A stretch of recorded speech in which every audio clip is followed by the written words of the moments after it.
Hello world. Hello world. My name is Jacek Spendel. I am president of Liberty International, and I'm extremely honored and happy to open today's event.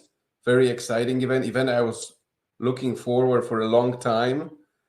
Today, Liberty International is hosting a debate on the foreign policy, on the war in Ukraine. We named it Libertarians Divided. Who is to blame for the war in Ukraine? But before I go to the topic and introducing speakers, let me tell you very briefly about my organization. I said hello world because I know we have actually people from all over the world watching us now, and it's pretty good time because it's more early morning in Australia. It's generally afternoon, earlier or later afternoon in Americas. It is evening in Europe. I am in Europe. I'm in Poland, and it is evening, late evening in most of Asia. So of course there are places in the world where it's like very late night, but big chunk of the world can be here, and I'm very honored to run this show. Liberty International, the organization I have a privilege and honor to be president of. It's one of the oldest libertarian organizations in the world. We were started in 1969 under different names, Society for Individual Liberty. We had some changes. There were some situations when we joined with other organizations, and since about a decade ago, we are named Liberty International. We are known by many people as ISIL, International Society for Individual Liberty, and we basically have a mission to bring philosophy of liberty and benefits of freedom to every corner of the world. And we try to be more practical libertarian organization, meaning that we strongly believe that there are very practical, hands-on aspects of our philosophy that people can implement in their own lives, and that they can benefit from freedom right here, right now, even before any huge public policy change happens. And freedom is just best for every human across the world. And I'm talking about economic freedom, individual freedom. We try to spread this word.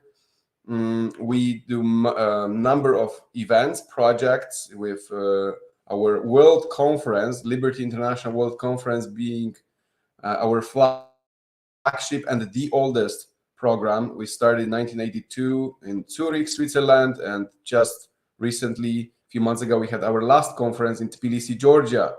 Next summer, and I already tell you this, and I invite you, we will gather, I say we, which is the family of Liberty International, people from all over the world in beautiful Madrid, in the capital of Spain. We have Project Arizona, which is leadership program from young leaders. Right now, we are recruiting for 2023 class. ProjectArizona.us. Okay, yes, we have a nice graphic. ProjectArizona.us. Please check it out. Especially if you are in your 20s, because the project might be designed for you. We have Libertarian Solutions. Right now we run the third edition, Libertarian Solutions 3.0.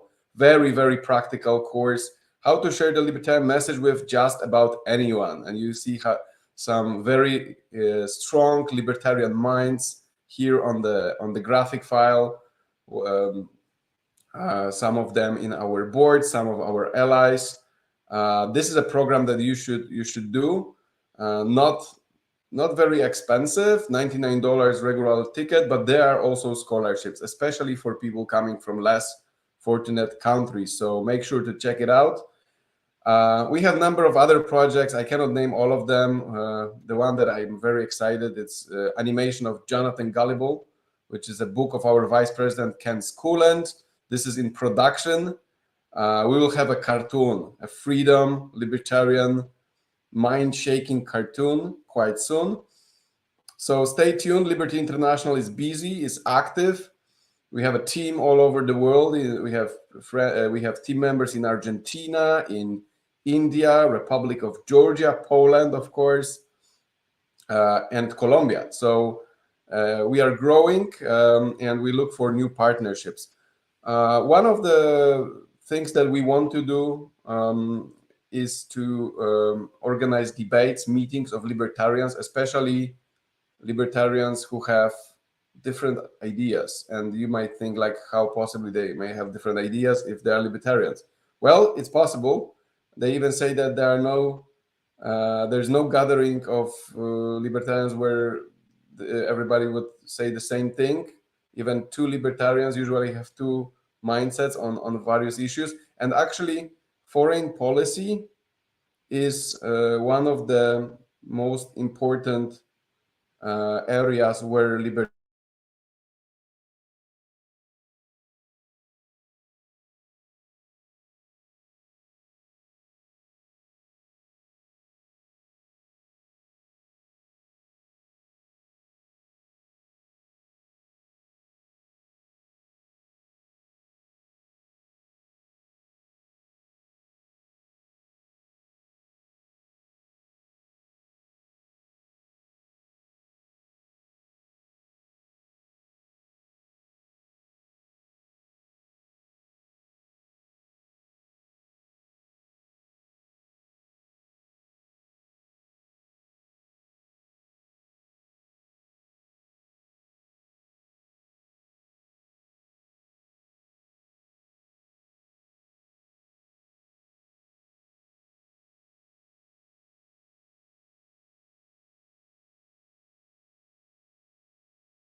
I very much apologize. I experienced some technical difficulties.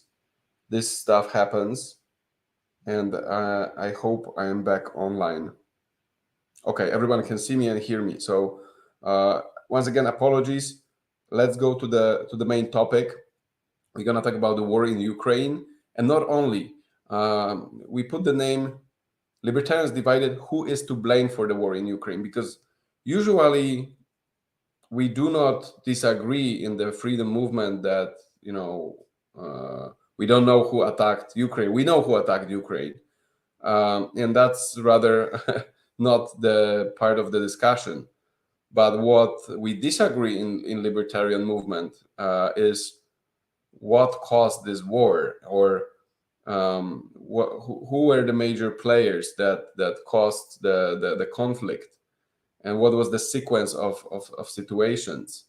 And I have fantastic experts today with me who held different positions on this. And in general, I see that in Northern America, especially United States, the vision that blame partly or fully U.S. government is more popular among American libertarians versus libertarians from other parts of the world, especially Europe. When I say this, of course, I don't mean that this is the position that is taken by entire U.S. United States part of the libertarian movement or entire European part. Of course not. I'm talking about some tendencies. But enough of me. I want to introduce our two fantastic guests, our two debaters. So I'll start with the lady, Agnieszka Plonka. She is representing Libertarian Association from Poland. She's a geophysicist. Agnieszka teaches mathematics at the university, School of Business, National Louis University in Nowy Sącz in southern Poland. She also teaches physics at one of the most prestigious Kraków high schools. She's a member of Polish Libertarian Association, outspoken advocate for the organization. She's particularly interested in the inner workings of totalitarian states and the psychological abuse inflicted on their victims. Agnieszka discussed the mechanism of propaganda and the importance of human rights. She presented a similar topic at the Free Market Roadshow, where she spoke as a keynote speaker and the Austrian Economic Conference in Vienna. I want to also mention that Agnieszka is author of a very interesting blog, which is Psychology of the Regime. You can Google it easily, Psychology of the Regime. I think our technical support, Sebastian, will provide a link. And our second debater, very honorable person, Mr. Ted Galen Carpenter, joining us all the way from Austin, Texas. Ted is a senior fellow for defense and foreign policy at the DC-based Cato Institute, which is one of the oldest and certainly the largest libertarian think tank public policy organization. Ted Carpenter served as Cato's director for foreign policy studies between 1986 to 1995, and later, between 1995 and 2001, he was a vice president for defense and foreign policy studies. Ted is author of 12 books and contributing editor at National Interest, The American Conservative, and 1945. He's also a weekly columnist at libertarian outlet named antiwar.com.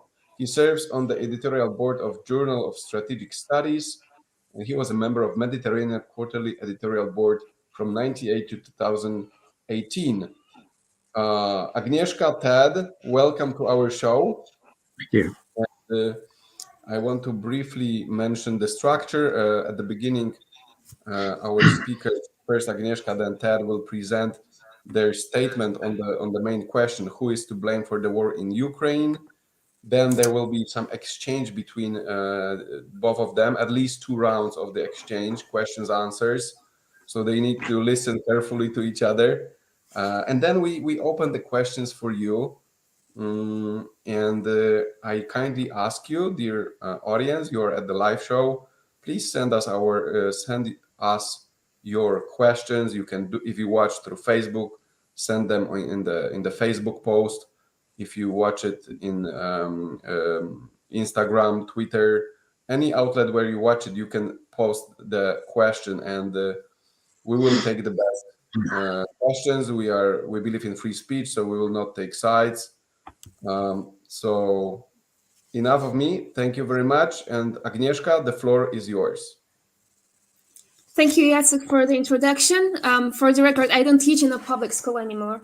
So to answer the question, who is to blame for the war against Ukraine? Well, I will go back more than 100 years, because I think it's important to talk about the organization that did start the war. And it has been founded 20th of December 1917. It's the political police of the Soviet Union, and it underwent certain changes to the name. First, it was called ČK, then GPU and KVD, then the KGB, and now it's called the FSB. However, it's the same organization with basically the same people. Of course, the political police was installed to create the culture of fear, the culture of control. People in the Soviet Union couldn't trust their neighbors. They couldn't basically live. They were merely existing. And ČK started with murdering some of Russian intelligentsia to basically seize power. And the organization went through a lot of changes. There were different momentum to their terror. There were different methods of terror. There were better or worse periods of time, which I'm not going to dive into. However, during the Cold War period, which is important because the notion of the Cold War, I believe, will return today in the debate. in some point. In the 70s, when the terror in the Soviet Union really lost its momentum, they were exporting their murders overseas, but also they were doing a lot of disinformation campaigns, a lot of propaganda campaigns. So they were trying to really pile up the Western societies against each other. Now, the Cold War 1.0 was about ideology, and it is still about the ideology. I mean, ideology was still primary to any military pacts. So as we know, it was the fight between communism and, let's just broadly say, freer world. However, communism goes bankrupt, and this is what happened to the KGB, because Gorbachev really believed in socialism until the last day, so he couldn't do what China did, and they just did go bankrupt. So they temporarily lost power, and they lost power for a few years in the 90s. Which the 90s was a good time in human history to get away from Moscow, which is what the Baltic states did, and what a lot of countries from the former Soviet Union did. However, they did not have the culture of the rule of law really installed. If the Soviet Union is the only thing you only know one monopoly, you only know corruption, you only know gang wars. So they descended into a period of gang wars with different mafias shooting at each other. But in the end, in 1999, the KGB got back to power. Now, what is important is in the time period when Moscow was bankrupt, Yeltsin signed the Budapest Memorandum. That was 1994. That was legally signed by the Russian Federation. So theoretically, the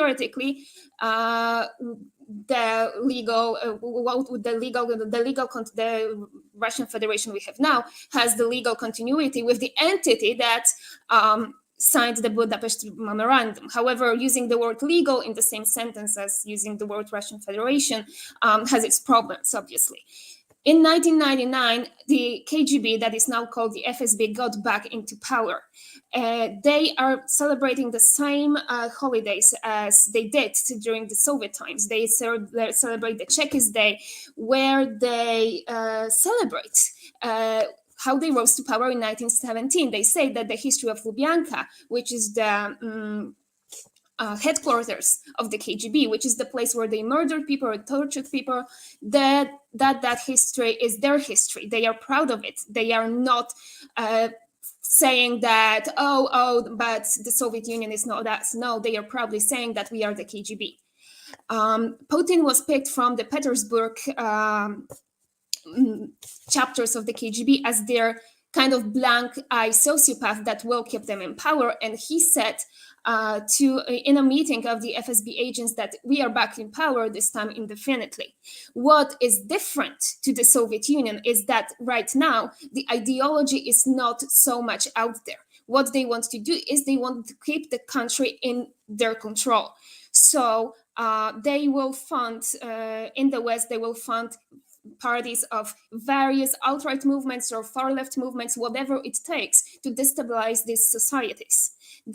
But they are reading from the same propaganda playbook that they had during the Soviet times. However, what the KGB is saying is they are saying that the fall of the Soviet Union was the biggest geopolitical tragedy of the 20th century. And now Putin, as a dying sociopath, he wants to have this success. He wants to reinstall the Soviet Union under a different code of ideology, which is, well, not so different after all, because Russia became a very national socialist country. They have this weird ideology saying that they have their own special Russian truth, which is just like saying, yeah, you have your Jewish truth, of Aryan truth. This is the polylogism of National Socialists. And they say, whatever was in the Soviet Union belongs to the Soviet Union. It has to bow down to Moscow. This is what Kadyrov was telling Zelensky. Apologize to the big boss, because you have to bow down to the KGB because you were in the Soviet Union, and we do not want to let go of you. We still want to control you. Now, people of Ukraine, if there were any mistakes made, is that they did not made the run for it in the 90s, where the criminal organization was bankrupt, because that's where when you make the run for it. They were also soaked in corruption, like a lot of former Soviet states. And up until 2014, they had a Kremlin puppet installed in Kiev. So he was basically the puppet of Moscow. So they were still the pawn of Moscow. However, this Kremlin's puppet, Yanukovych, was a very greedy man who really sunk the Ukrainian corruption, and they got tired of him. And the KGB, I mean, I'm using the word KGB, I mean, it is the FSB now, they saw that they are losing control over people's minds. They don't want to lose control over people's minds. So, and they were seeing that Ukrainians who had enough of living in poverty, living in control, living under the thumb of the organization that was installing fear in them for a century, that they were fearing for a century. They know that the only way they can be freer is to look westwards, and they just wanted to have this spine and stand up for themselves. So it was very much bottom top. Yanukovych was called by Kremlin. He got back to Moscow, but then, because of Article 1 of NATO, Moscow knew that Ukraine will not join any Western structures if they have an unresolved conflict. That's why they sent Russian soldiers in 2014, thus starting the war, which started obviously 8 years ago. Now we have this drastic escalation, but it did not start this year. It started before. Ukrainian integrity was violated. Ukrainian integrity as stated by international law and as signed in the Budapest Memorandum, also by the Russian Federation in 1994. So basically, this is the Kremlin losing control over people's minds and not wanting to tolerate any kind of liberal democracy close to Moscow. They want to reinstall the Soviet Union geopolitically. This is what they are talking about. In February, after they attacked, they prepared this big article saying how let's go back to the empire, let's go back to multifocal world. The West is not the hegemon anymore. We have our own special Russian truth. We have our own civilization. If you don't want to be part of the Russian civilization and you are Eastern Slavic, we are going to kill you. And Alexander Dugin was openly advocating for genocide of Ukrainians. So this is very much ideology driven. And the Cold War got back into existence the day that the people of the KGB got back into power and declared the fall of the Soviet Union the greatest geopolitical tragedy. So the war is driven by ideology. It's the convulsion of Moscow wanting to go back to the empire.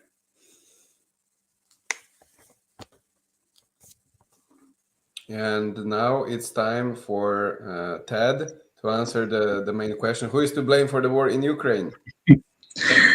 Well, if the topic of the debate was really whether Vladimir Putin is an evil authoritarian leader and that the current Russian government is disturbingly autocratic and vicious, we wouldn't be having a debate.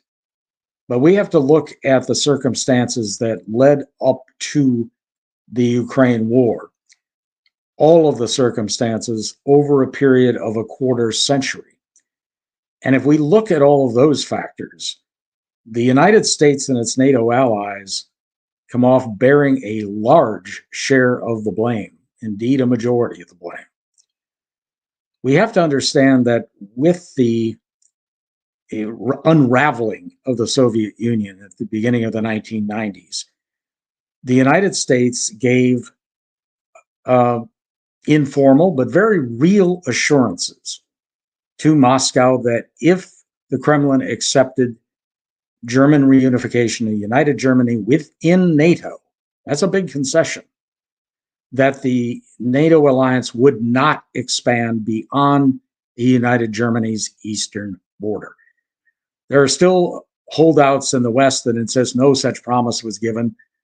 The definitive scholarship on that by Professors Josh Schifrinson and a later article by Professor Mark Trachtenberg in International Security, one of the most prestigious journals around, have pretty well trashed that denial. Documents from the National Security Archive that were obtained through the Freedom of Information Act confirm that. Assurances were given. They were not given in writing, but the attitude of, well, you didn't get it in writing, you fools, is not a very good comment on the ethics of Western democracies. The Clinton administration, within a few years, violated that assurance, expanding NATO eastward. There were a good many of us in the foreign policy community who warned this is a disastrous move. This will poison relations with Russia. This will not end well. It will end at best in a new Cold War, at worst in a hot war. And what has happened over the past few years has vindicated our warnings. The Russians gave repeated admonitions to the United States and the West not to continue the expansion. Russian leaders, and not just Putin, were unhappy about this. Boris Yeltsin complained about the first stage of NATO expansion, bringing in Poland, the Czech Republic, and Hungary. You can imagine the feelings when, with the subsequent waves, the former members of the Warsaw Pact were all brought in, plus the 3 Baltic states. The warnings escalated steadily, and I think the most crucial one that everyone should look at is Vladimir Putin's speech in February 2007 to the Munich Security Conference. This was kind of a last chance to the West to have a good relationship with Russia. And instead, the US pushed forward with NATO expansion, and not just the expansion of membership, but the buildup of military power in the expanded NATO.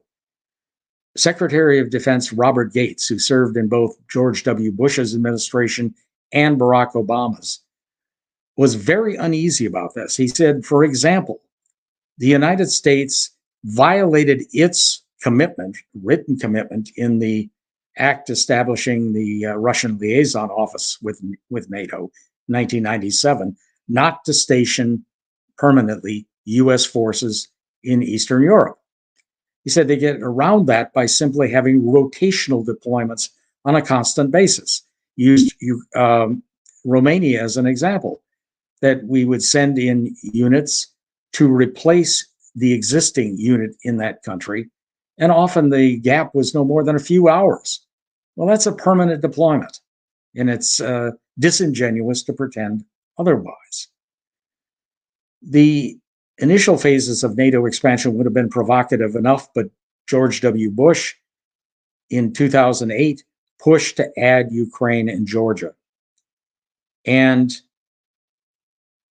the Bucharest summit of that year, because of French and German opposition, would not approve an immediate membership action plan for Ukraine or Georgia.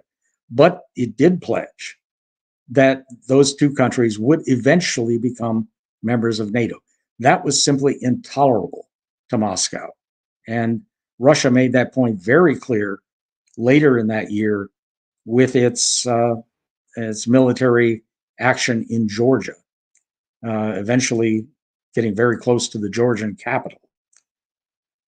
Now, smart leaders would have backed off at this point in the West and realized, okay, we are poking the Russian bear, and the bear is not happy. And if we want a decent relationship, we don't want another Cold War, then we need to back off. Instead, they did the opposite. They meddled in Ukraine's domestic political affairs. And contrary to Ms. Plonka's description of Viktor Yanukovych as a Russian puppet, it wasn't quite that simple. And whether you liked him as a leader or not, he was duly elected in 2010. And instead of respecting that result and waiting until the next election to see the Ukrainian people hopefully vote him out of office, instead the US worked with street demonstrators to overthrow that government. That's not the way democracies are supposed to behave. Putin's response to that was very swift: the seizure and eventual annexation of Crimea. And in large part, that is a strategic move to protect the Russian naval base at Sevastopol. I've talked to US military officials who said their hope was going to be that Sevastopol would eventually be a NATO military base.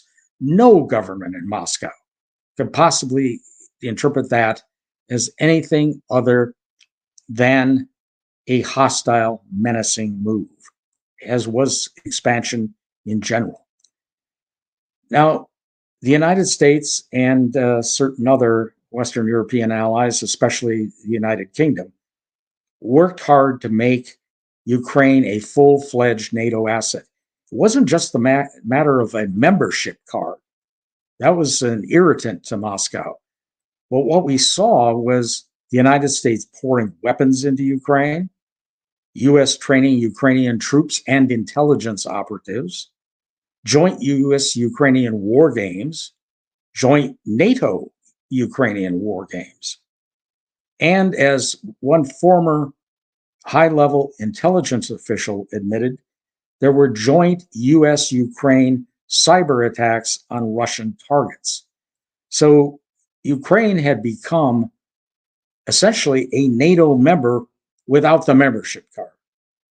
And that lack of membership card was not going to be terribly convincing to Russia that this wasn't a menace to Russian security, Russia's core security interests.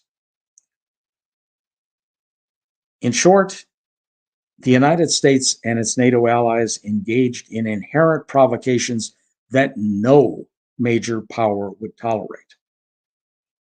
Putin's final warning came in late 2021 when he demanded written security guarantees, no more informal assurances, from the US and NATO that Ukraine would never be allowed to join the alliance, and that the United States would reduce its own growing military presence in the Eastern European members of NATO. That really proved to be a final ultimatum. When the West dismissed that demand, with NATO Secretary General Stoltenberg, I think, winning the award for obtuseness and arrogance, when he said that Ukraine had every right under international law to join whatever organization it wished, Russia has nothing to say about it. That's not the way the real world works, and he should have known that. Russia's response was to launch the full-scale invasion of Ukraine. And we now have a gigantic tragedy on our hands. We need to understand both sides are to blame for this war. Putin for his over-the-top military response, and the West for an endless series of provocations. It's not that Putin's government isn't vicious, it is. But no government in Moscow could have tolerated all of those provocations. We brought about the Second Cold War, and now it is a hot war with extremely grave dangers.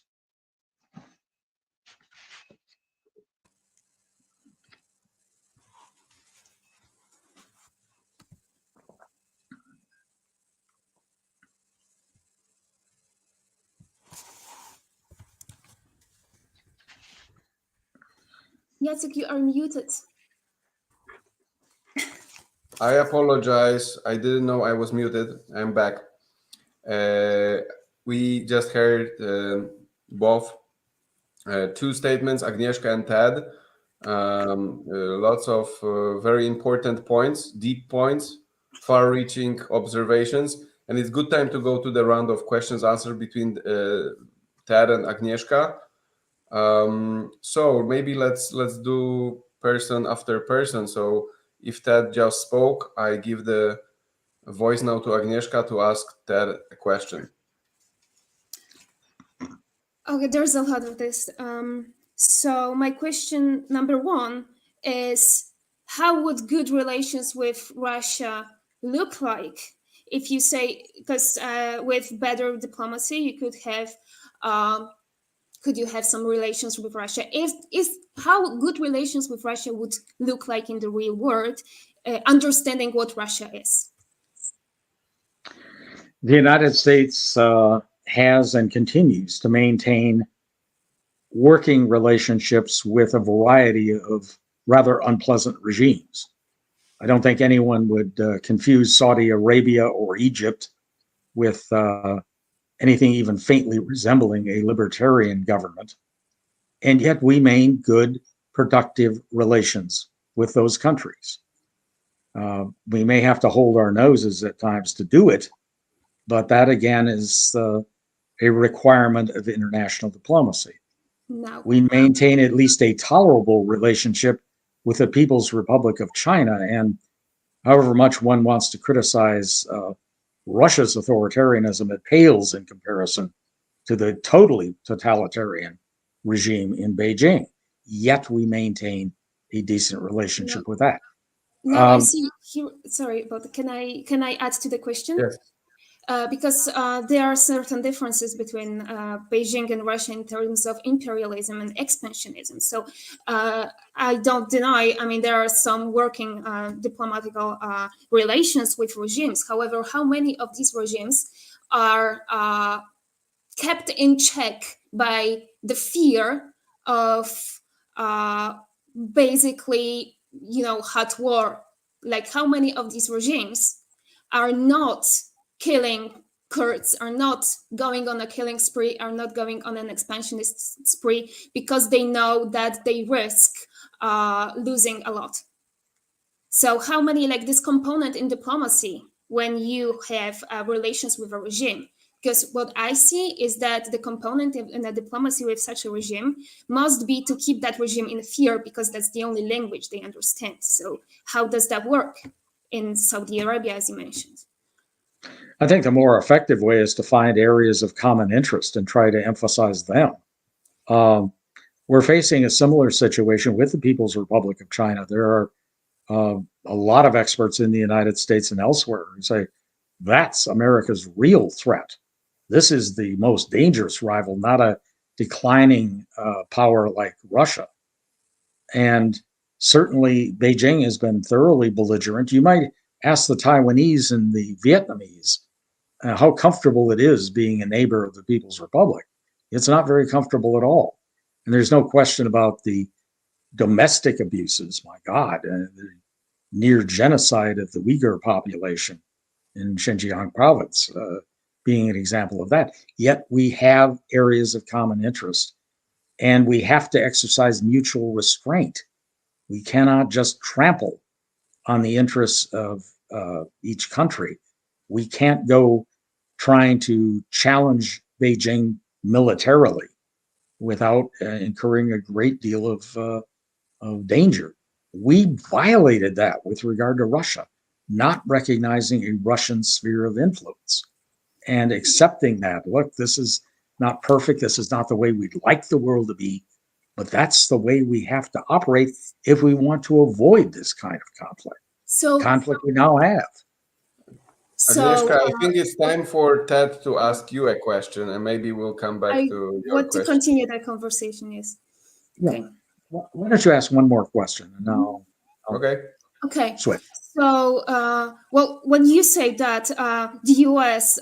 should mutually restrain each other, however, this is not what Russia is doing to a sovereign country. So how does there is no such thing in the international law as a sphere of influence.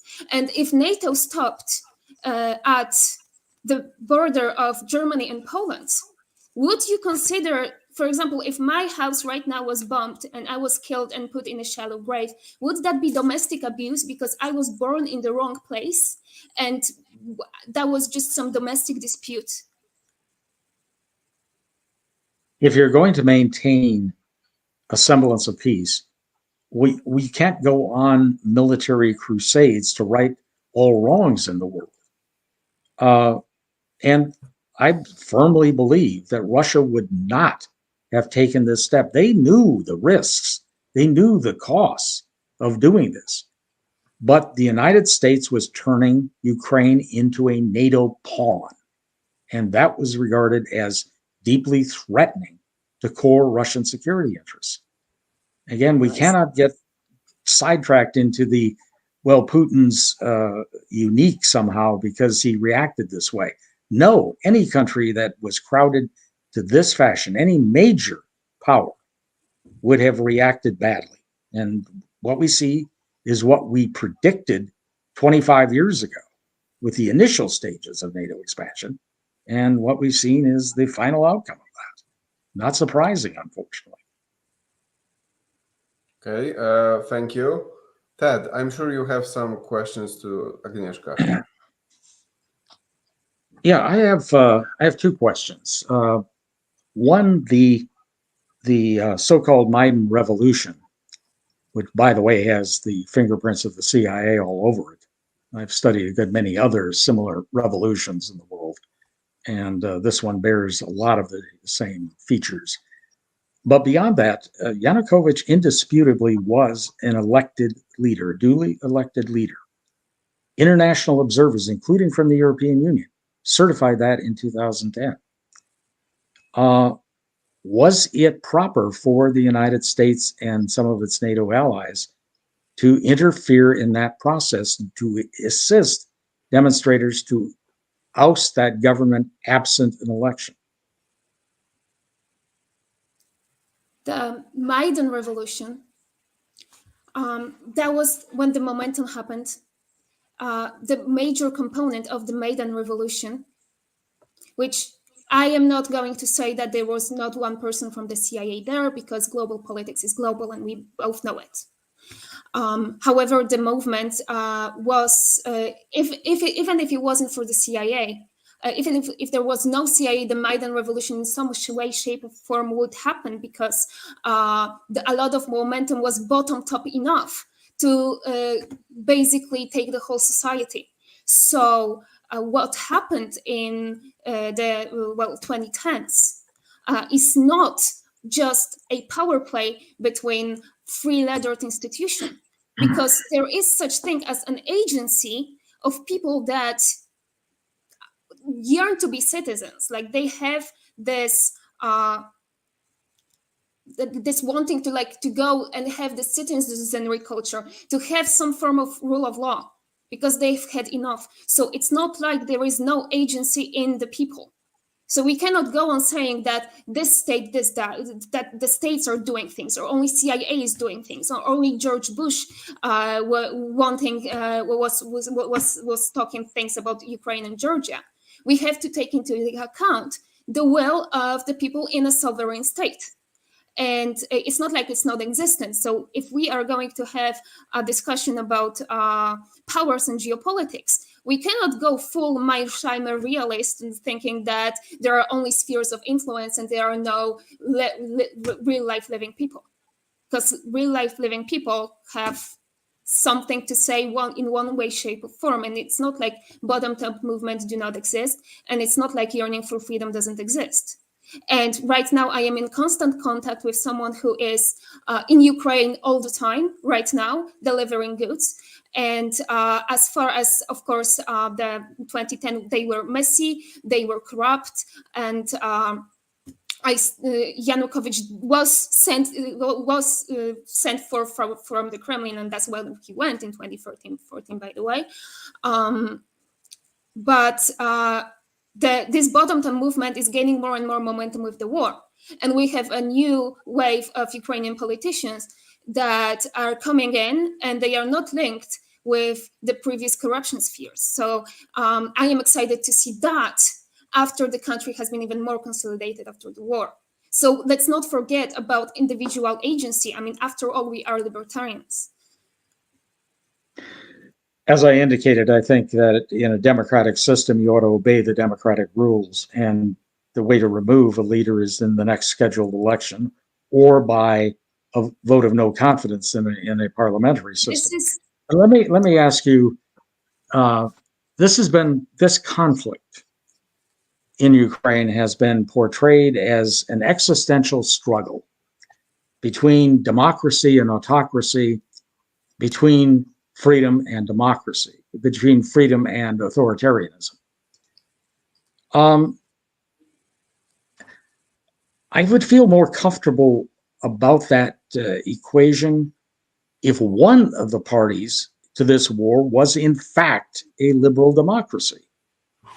But given the track record of Ukraine, isn't it true, given its rating, for example, by Transparency International before the war, that it was one of the more corrupt countries in the world, given its rating by Freedom House that it was only partly free, and that was a generous rating, and things have deteriorated markedly during the war.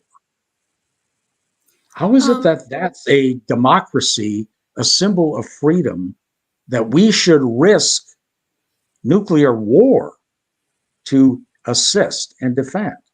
How is that a libertarian value?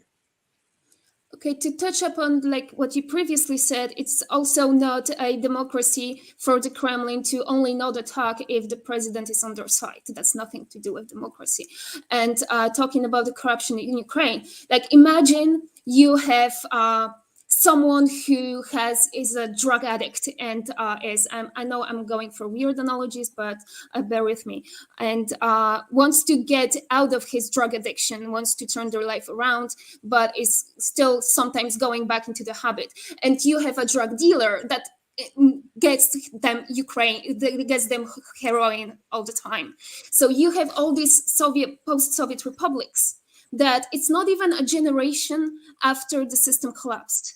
All they know is something that has very little to do with the rule of law, and they still have this monopolies and gangs in the upper spheres, and they are working to change that. But it's a long-term process. It takes generations. At Ukraine is on the path. They know what they want now. They have woken up maybe a bit too late. It was like 20, well, at least 100, not 100, at least 10 years too late. They woke up 10 years too late because they should have woken up when the KGB was bankrupt. But they are still on this upward curve. And then you have Russia, that it is a very much different country to Ukraine, because Russia has no aspirations for any kind of citizenry culture, any kind of rule of law, and they are clearly driven ideologically. So they openly state that everything that the Moscow world is controlling has to be Russian. If you are not Russian, you will be sent to the front line to die if you are Tatar or Buryat, or if you are Ukrainian and have your own separate culture, you will be killed. They openly say that they have their own truth and their own civilization, and they are distinct from the West or anybody who's aspiring to be a bit more freer. So it is, in fact, a different country, very much different ideologically. It is a different civilization. I mean, in the US, if you get canceled, you have like a Facebook post with 200 likes on it, or like 2,000 likes on it, and you still publish books. In Russia, if you get canceled, you die. You get poisoned, or you get into a penal colony, or you drink yourself to death on a cemetery. And I do not think that we can really separate what's happening inside the country to what's happening on the geopolitical sphere, because this is the war of ideologies. And also, it is not up to the West to decide the Cold War is still on, because if one side decides that the war is still on, then it is on. And it was the KGB that decided that. I think the U.S. actions confirmed that we thought it was still on too. But let me ask you one last question. Ukraine is at least an aspiring democracy in your view, correct? Okay. Yes. Is it proper for that aspiring democracy to create a blacklist of domestic and foreign critics, labeling them as disinformation terrorists and war criminals? That would seem to be a hit list, would it not? And is that proper behavior for a democratic government? Because I know a lot of people on that list. I'm frankly amazed I am not, given the fact I have criticized the Ukraine government on a number of occasions for its corruption and authoritarianism. But do you feel that is proper behavior for an aspiring democracy, or is that an outrageous action? What we have to remember is that there is a war going on. And if I had a war going on and I knew someone could, it's not proper in peacetime, but with a war going on, even if you had, for example, like even during the World War II, in the Warsaw Uprising, you had an informant for the Nazis. You would have to kill them because they know too much. I mean, that's an outrageous example. I know I'm exaggerating. I'm exaggerating to make a point. However, if I would have a moral dilemma in here, in that sense that if I know that somebody's actions can weaken me when I am fighting for my civilians to survive and not be raped and not be deported, then I would have like a very big moral dilemma whether what to do with that person, because if enough people listen to that person, then maybe I will be weaker, I will not have as many weapons, and more people will die and more people will get deported and more people will be tortured. So how do you solve these dilemmas during war? This is this kind of thing. Well, I would point out that Ukraine engaged in a good deal of censorship and blacklisting even before the war. But this is outrageous. I mean, when you're setting up a hit list for critics in foreign countries who have criticized your regime, that doesn't suggest the conduct of a worthy democracy or anything even resembling a democracy. That looks like the behavior of an outlaw state and a highly authoritarian one. In this way, Ukraine, they know who they are fighting with, and they are fighting what Andropov has been doing since the 70s, and even what the disinformation campaigns have been doing since even the 20s. So they have seen what disinformation tactics can lead to, and I agree, it is a very harsh measure. It is in a way kind of related to the Popperian paradox, I would say. Like, however, like you get a disinformant that will stir conflict and create conflict between the Jews and Christians because they say what the KGB did with the Vatican. You get someone who will use the N-word or the F-word on the Ukrainians. And it's like an old propaganda playbook of Moscow. And by the N-word and F-word, I obviously mean Nazi and fascist. Because if you are against the good person Stalin, you must be a Nazi or a fascist. And then you see these people and you immediately, because you are traumatized, you immediately think, okay, these people, it seems like they are funded by the propaganda campaigns of the KGB because they are using exactly their tactics. So what can you do? Because you cannot really sentence anyone if you don't catch them getting money from someone who is cleared as a spy. And I mean, that is a big dilemma. That's basically Popper's dilemma.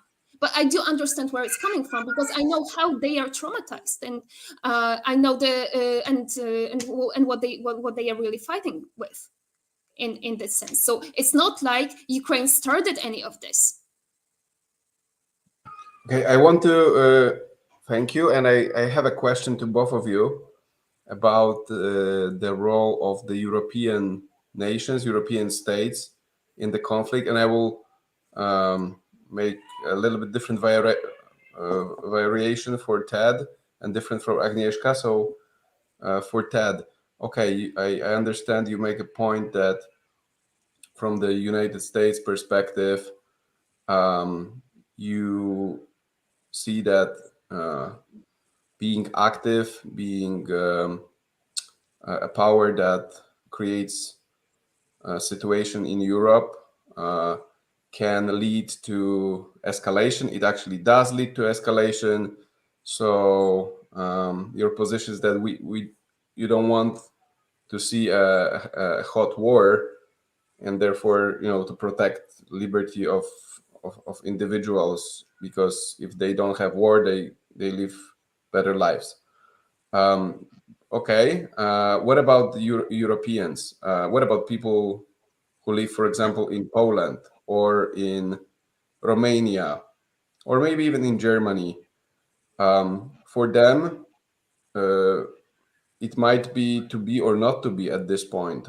If they don't get engaged on the side of Ukraine, Russia can come next, knock on their door. Should they act like just muted actors who have nothing to say and just watch what's going on, or what would you recommend to these nations? And for Agnieszka, different variation.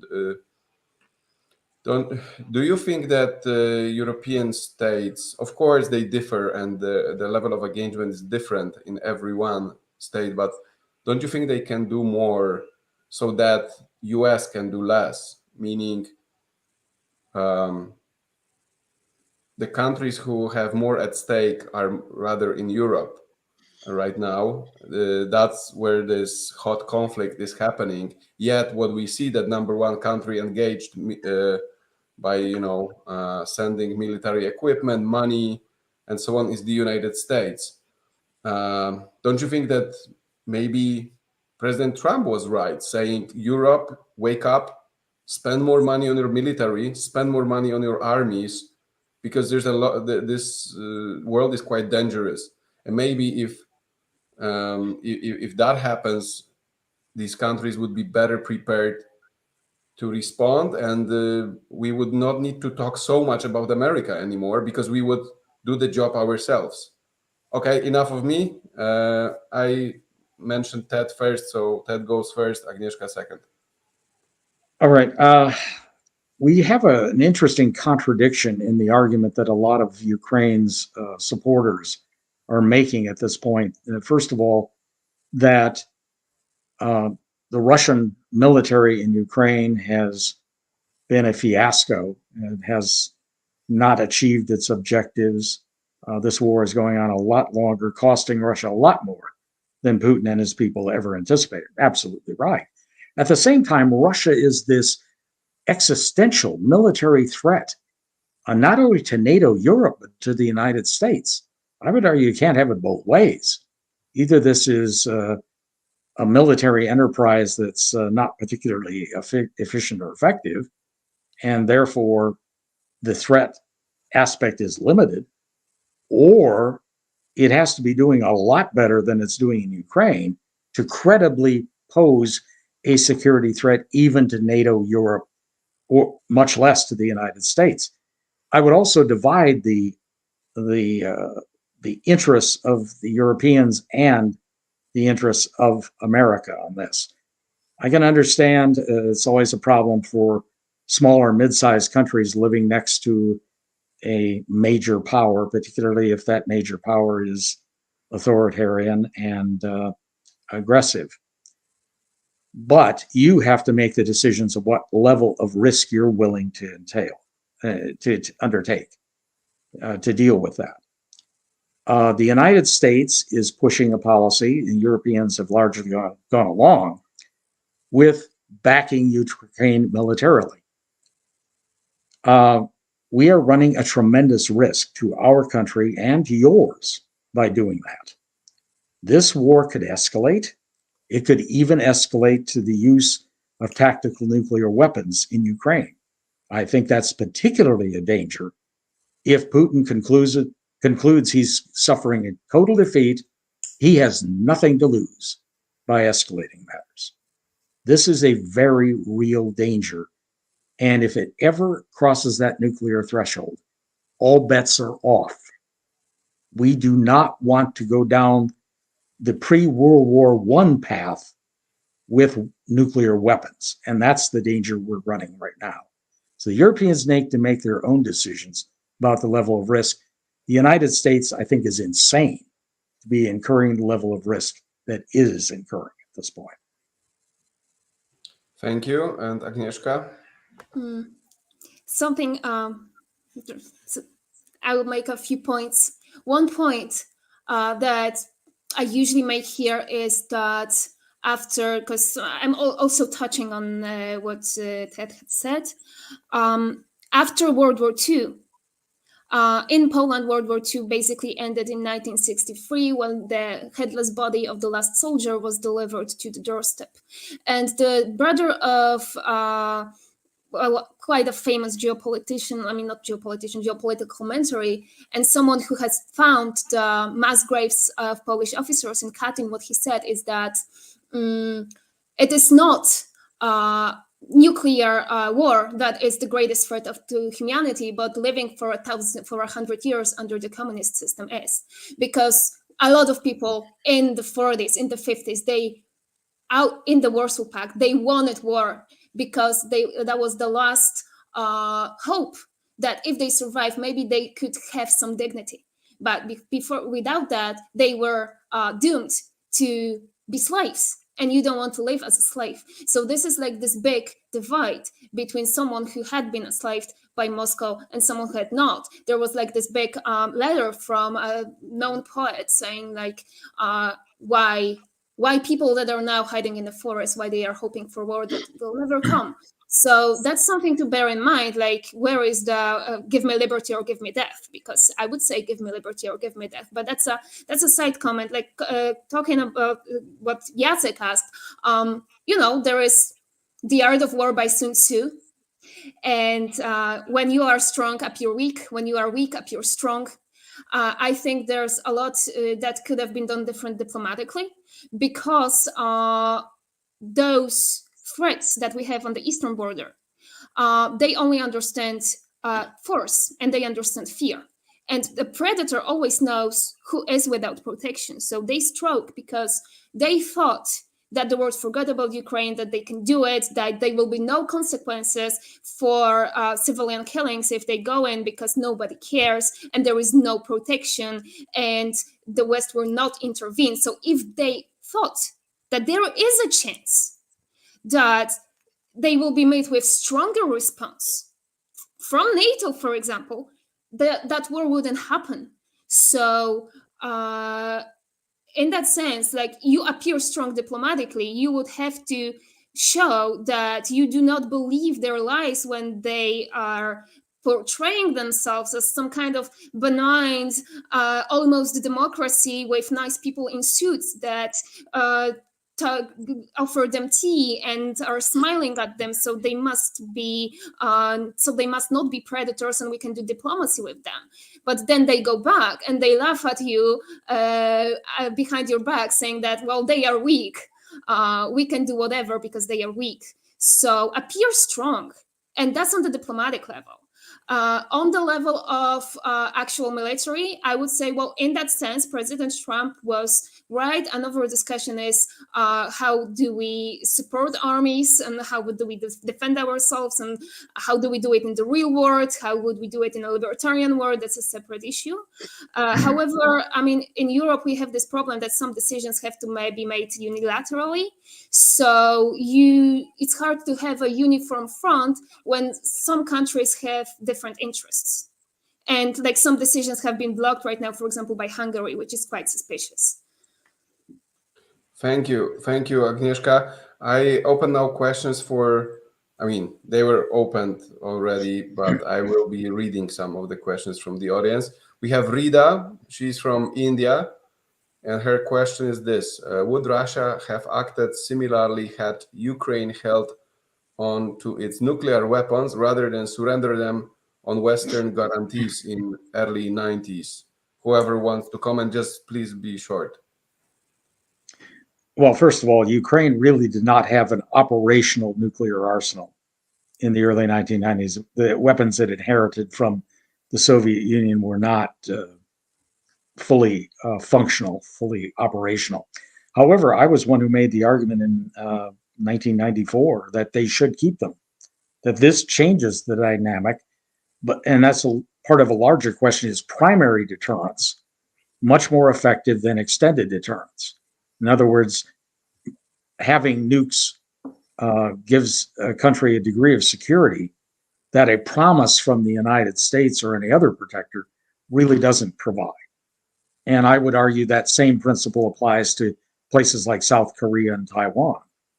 But again, that's a decision for the people in those particular countries to make. That shouldn't be our decision as Americans. But I don't know how it would have turned out if they had kept the nukes. It, I think, would have reduced the probability that Russia would have taken military action against Ukraine. Okay, thank you.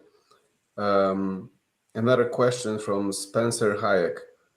How significant a factor? How significant is a factor? Sorry, how significant factor are the Russians living in eastern Ukraine who do not want to be ruled by Kyiv? And again, I open to both of you who would like to take it, then go ahead. This is not existent. This is Russian propaganda. There was an actually answer to how many people want to stay in Ukraine. I think in the eastern part of Ukraine, it was 94 to 95%. The lowest was at 90. Crimea was 54, but that's because the history of Crimea. So it's not a factor at all. This does not exist. That's something that someone else wants you to believe in. I think it's a little murkier than that.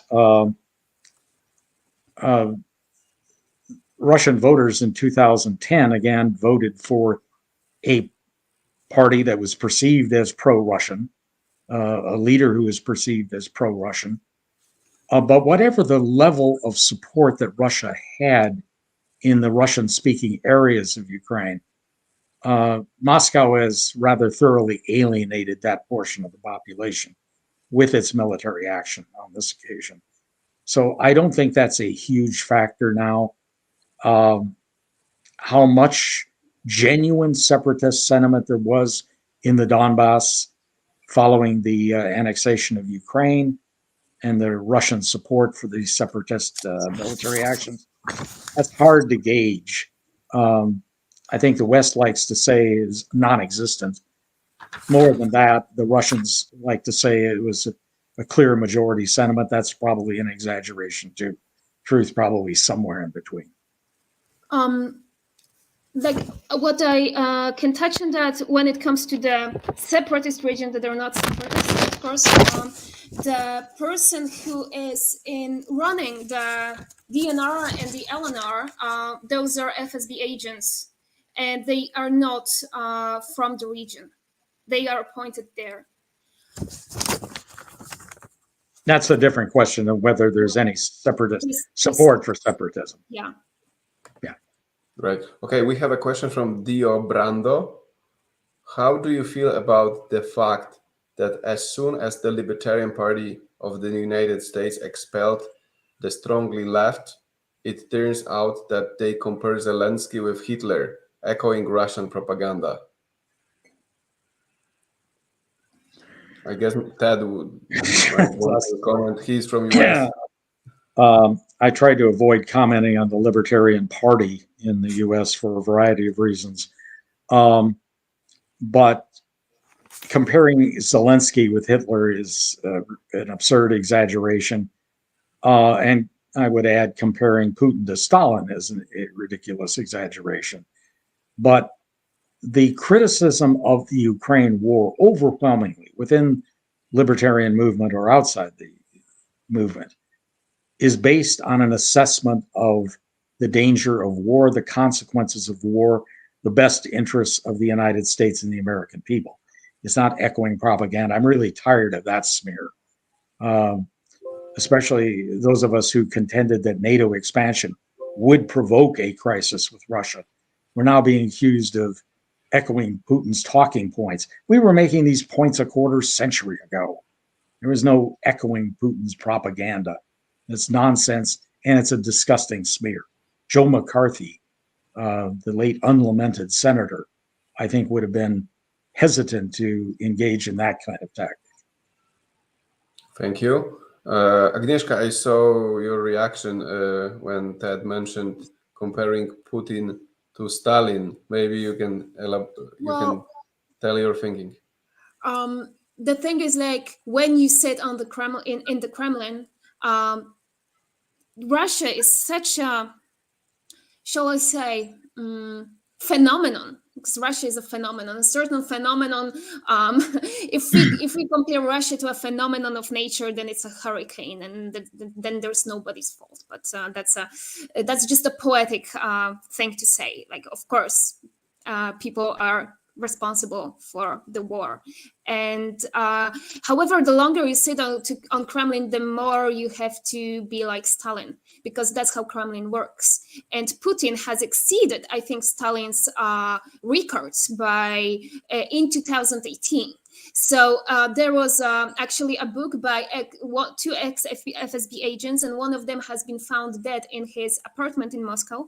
It's like a book that is actually discovering a lot about Putin's past, and a lot how he has been placed as the head of the FSB, as this some kind of blank sociopath that is supposed to keep them in power, and basically to kill his opponents, to appoint killings that are outside of any kind of law, any kind of process. But, for example, asking people to deliver a dead body of a journalist every 7th of October when it's his birthday, and then right now we are finding shallow graves with people with hands tied in the back.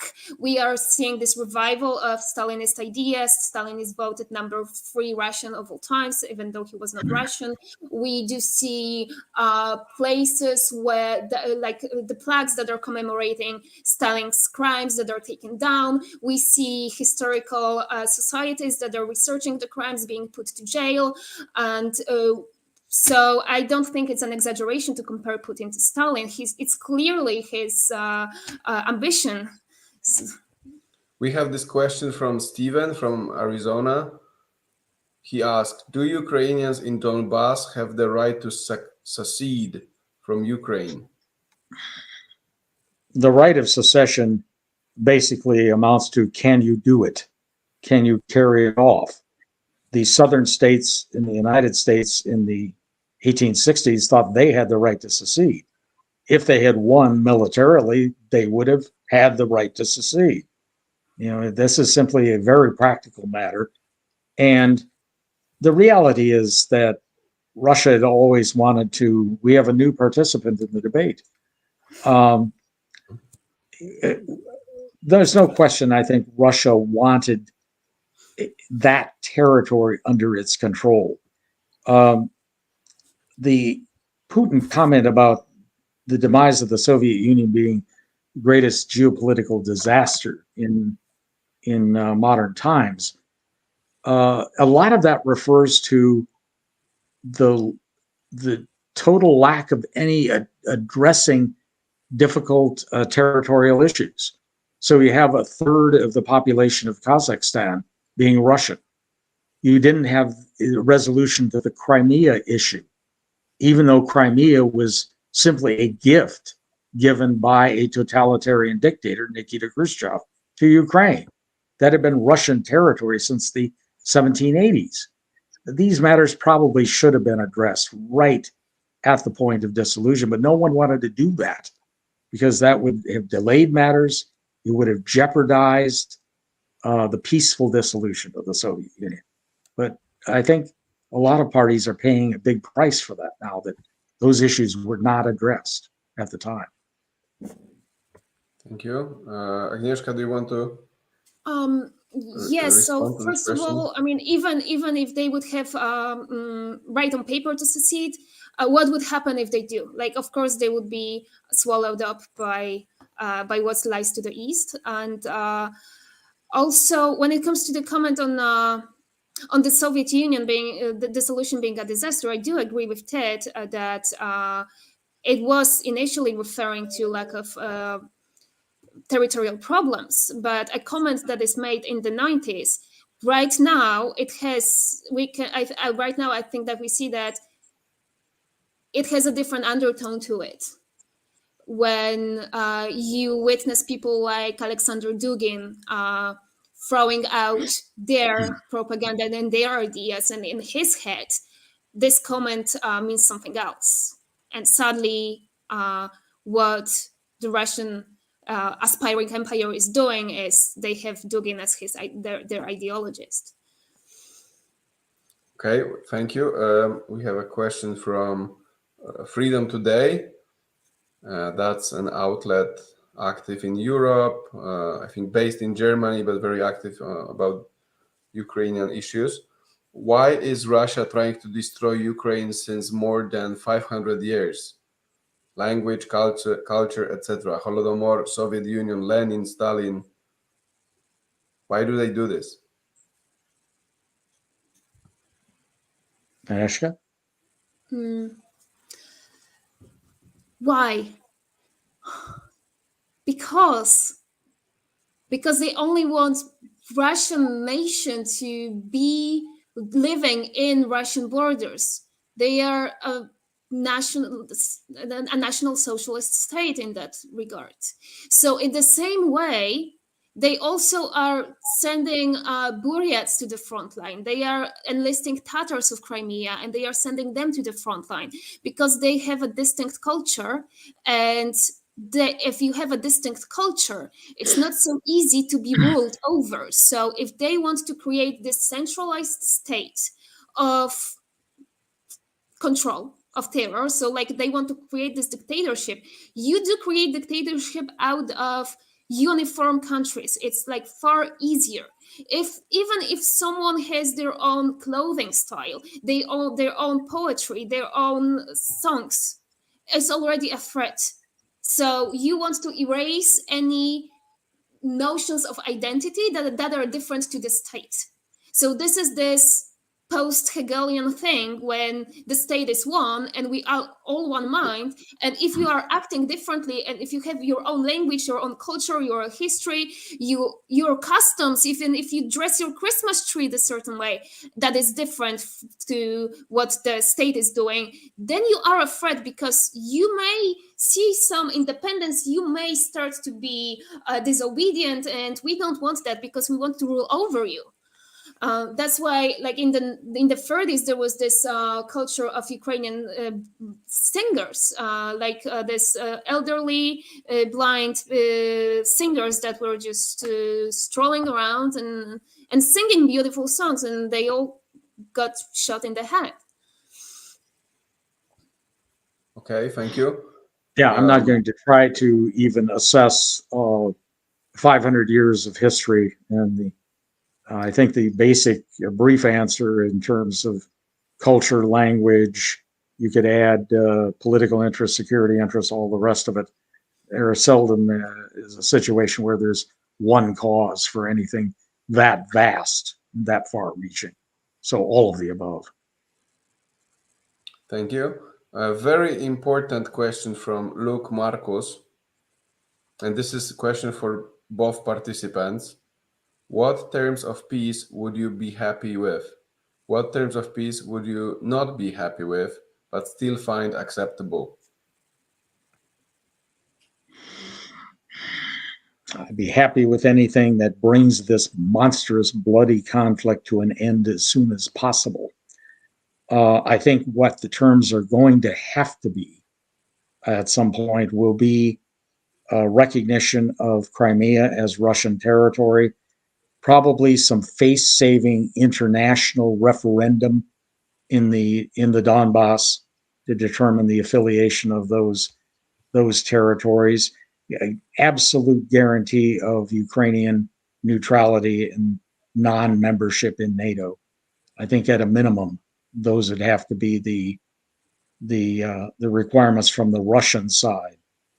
What Ukraine will be prepared to live with, again, very, very hard to predict. As long as they can count on indefinite support from the United States and NATO, I think the Zelensky government is prepared to continue waging the war. The problem is a report from our Secretary of Defense back just a few weeks ago, when he noted that Russian Russian forces had suffered over 100,000 dead and wounded since the war began. And you had people in the West saying, wow, that's great. That shows the price they're paying. And that means that Ukraine's victory becomes ever more probable. Except he also noted that Ukraine had suffered more than 100,000 dead and wounded in that war. And let's face it, Ukraine has a third of the population of Russia. Its military is much smaller than Russia's. That kind of meat grinder of a war, I suspect Russia can endure far longer than Ukraine can. So again, the sooner this is brought to an end, the better. Unfortunately, the United States seems perfectly willing to fight this war to the last Ukrainian. They're using the same tactics they did in Afghanistan in the 1980s to bleed the Soviet occupation forces. They're using Ukrainians to bleed Russia, to humiliate Russia. And that's a very cynical strategy. It may pay off in some sense for the United States and political leadership. It doesn't pay off for the Ukrainian people by any means at all. Thank you. Agnieszka? There is a certain problem with talking about peace, negotiating peace. And the problem is, when is it peace negotiations and when is it appeasement? Because we can sit, I mean, if that happens at some point, you sit at a table, you draw conditions with Russia, Russia lies to you, 20 years pass, what happens inside Russia does not change. They still do have the same organization running the country. They have the same ideologues doing all the propaganda inside the country. They have 100% monopolized the information channels, and they have a society that is perfectly willing to go to war because they have been living in fear, living in a dictatorship, and they are trauma bonded. They want others to suffer, to feel strong. That's how they trained Russians, sadly. Of course, not all of them. So the problem is that as long as the same people are in the Kremlin, as long as they are people that 20th of December they gathered and they celebrate the Chekist Day and they say that they are proud to be the part of the KGB and that everybody is fearing them and that they have to get their own like imperial fantasies out there. At some point, like 20 years from now, 30 years from now, if that doesn't change, they may come again when they think that the West is weak or other parties are weak or China is weak or whatever the situation we have in geopolitics at that point. If they see someone is weak and they feel more powerful, they will go again and murder and torture civilians. So we can negotiate peace, but will it be really peace or will it be appeasement? Are we Churchills or are we Chamberlains? Like, we have to remember who we are negotiating with. And I am just really concerned that you bring this to a swift end, and in 20 years, you're going to have the same story. And then in the next 20 years, you're going to have the same story. Unless there is a revolution inside Russia, and then unless like our friends from the blue-white Russia, the free Russia take over and take the American constitutions and say that we are doing a new country now and we cease all legal continuity with what has been going on up to now, then at some point we're going to repeat the story. So that's the problem. Like, I don't see any stable peace until the KGB is in the Kremlin. And would I be happy with any temporary peace? Of course, like, I would like this to stop. And but if they see we are weak, they may strike again. So like, we have to understand that. Ted, do you want to respond to this, or we go to next question? I would just like to say the 1930s analogy is the most overused trope in foreign policy discussions.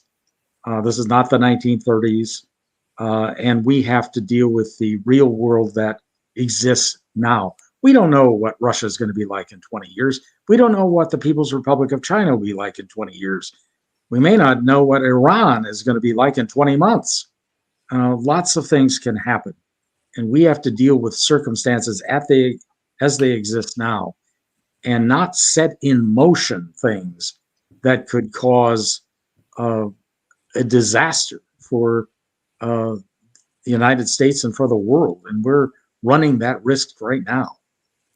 Well, but my comment was about the circumstances right now. Right now, this is the organization that is in power. And we do not see have to deal with it. prospects of that changing it soon. You're not going to dictate a settlement to Russia on this. And I'm afraid if we insist on that, escalation is going to be a very real problem. There is a very interesting question from Jakub Juszczak. And this is a question to Ted. If I get it right, you believe in a priori defensive stance of Russia, which is leading Putin to intervene in Ukraine on the defensive grounds to equalize NATO involvement. Do you believe that the political vacuum, end quote, in Eastern Europe would have led Russia to behave peacefully? And if so, why? The lack of the even mild opposition from the side of NATO could make them even more aggressive, because expansion is in the internal logic of the authoritarian empires. Well, I would argue that things could hardly have turned out worse than they did with NATO expansion. We followed that policy. We've seen where it led. I don't know for certain how Russia would have reacted. The 1990s Russia with a fragile young democracy, but we certainly didn't help matters by adopting the policies that we did. We treated Russia as an enemy, and it became a self-fulfilling prophecy. You take aggressive actions against another major power, you crowd them, you show contempt for their basic security interests, and you shouldn't be surprised when you get a very bad result. That is what happens here. We can't rerun history, so I don't know if Russia would have responded responsibly in the 1990s, had decent respect for the interests of its smaller neighbors or not. Hard to tell. Russia was undergoing a transformation at that time. Would they have reverted to the old policies of Tsarist Russia, or even worse, the Soviet Union? Possibly.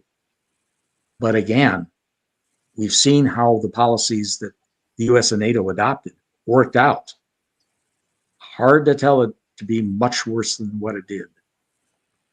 So Ted, I want to ask you as well regarding this issue. Ayn Rand once said that Soviet Union was a one big prison of nations, and my thinking is similar, that many nations other than Russian felt very much enslaved in that country, and also that includes the satellite countries. Sure. So I'm just afraid that any solution that includes true sovereignty and true independence and freedom of these nations would not make the resident of Kremlin happy. You cannot have both free countries in Eastern Europe and maybe some other nations that were enslaved in Soviet Union, free and sovereign, and Russia okay with this. You always need to pick one. So you basically, in order to have the resident of Kremlin in peace with you, you would need to agree that he enslaves these nations. That's my little conclusion. Am I wrong? Yeah, I think you're wrong, because it's never that stark. All major powers have spheres of influence, and their degree of tolerance of deviations from countries within that sphere of influence varies, but it's usually not very understanding. You could talk to the people of Latin America, particularly Mexico and Central America and the Caribbean, about how comfortable it's been to be small neighbors of the United States of America over the last, particularly, century and a quarter. It hasn't been very comfortable. Washington has not reacted well to governments, even democratic governments, that adopted policies that Washington did not like. The U.S. repeatedly worked to overthrow such regimes. We've occupied those countries militarily. Now, one would think and hope that Washington has reformed and it won't do those things in the future. But again, that's just one example of even a democratic country that insists on a sphere of influence, as it did with the Monroe Doctrine and its enforcement of the Monroe Doctrine over the decades. Could Russia tolerate democratic states? I think the kind of Russia that was emerging in the 1990s, the answer would have been yes, as long as those countries did not openly defy Moscow on key issues. And that's kind of the classic definition of a sphere of influence, that the smaller states in your sphere know there are lines they better not cross. As long as they don't do that, you can give them a great deal of latitude in running their own affairs. Not a perfect solution, not certainly according to international law and the ideals of international law. But again, that is how the real world works. Thank you. I see it's already 90 minutes, quite long. So I would like to ask you for, if you wish, of course, for a few sentences to conclude. Any final thoughts, and we will be closing the debate. All right, Agnieszka, to go first. Okay, so which is just a comment on what you said previously. So Russia emerging in the 1990s, maybe, but this is not the Russia we have today, right? We have to see what's at stake in that circumstance that we are in now, and Russia that is today will not tolerate democratic countries in Moscow's sphere of influence, because they want their sphere of influence to be their new empire. Now, I am very happy that I am alive and that my house is standing here. And I do value the safety that I am living in for like the majority of my life, like 23 years of my life. And we need to remember who we are talking to and who we are trying to make diplomacy with, because it's not true that the West was treating Russia as an enemy. It was not. Russia was always treating the West as they were envious, but also because they didn't go bankrupt, and they did, but also they had this fundamental divide that they are feeling, and they trained the people that are living under this dictatorship to value power and to value, like, let's show them who's boss, let's destroy them. Russia is the only country when you will find a person that has a tattoo with a nuclear bomb over San Francisco. Like, this is the country where people on the media are singing songs about, hey, it is so cool to drop a nuclear bomb on Washington. So remember who started escalating and who is worshiping this kind of power and this kind of destruction in the first place. We need to know what we're dealing with. And sadly, I do not see a way forward for Russia unless the organization that is in power stops being in power. And in 8 days from now, they are going to meet and talk about their great legacy of killing people since 105 years and patting each other on the back and talking how the West is weak and they will let them do whatever. And so remember what happens in 8 days in the Lubyanka Square. Thank you. I would ask you to look at some of the statements made by U.S. officials, particularly those off the record in the 1990s, about how they did not trust Russia, They were going to take actions to make sure that Russia could not menace the security of its neighbors. It was treating Russia as an enemy already in the mid and late 1990s. The propaganda to the contrary from Washington notwithstanding, they saw Russia as a rival, a threat that had to be neutralized. The fact that Russia was democratic at that point was irrelevant as far as they were concerned. They didn't trust that democracy would last, and frankly, they took steps that made it less likely that it would last. Now, we have to face a situation at this point that we cannot dismiss the risks of escalation. And there's a great tendency to do that. There was an op-ed in the Wall Street Journal by former British Prime Minister Boris Johnson just the other day about how Putin is bluffing. We don't have to worry about escalation. We certainly don't have to worry about him escalating to the use of nuclear weapons.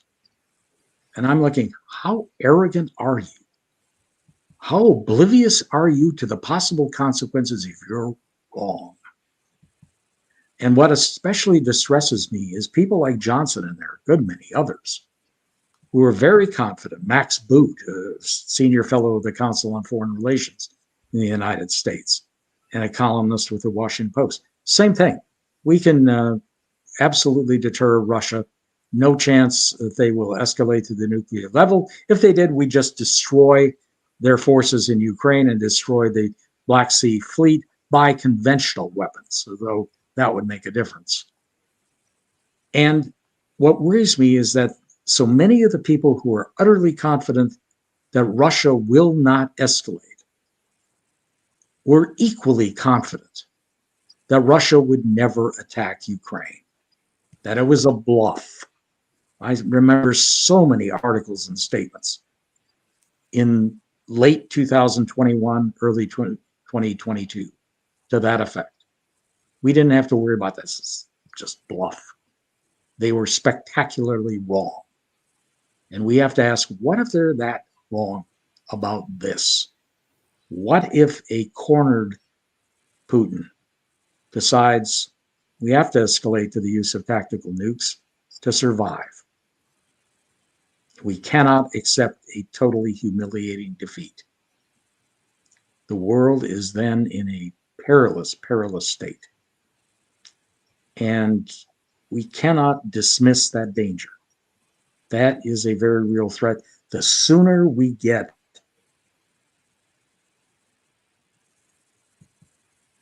a peace settlement, and the sooner this danger retreats. Thank you. Thank you very much, Ted.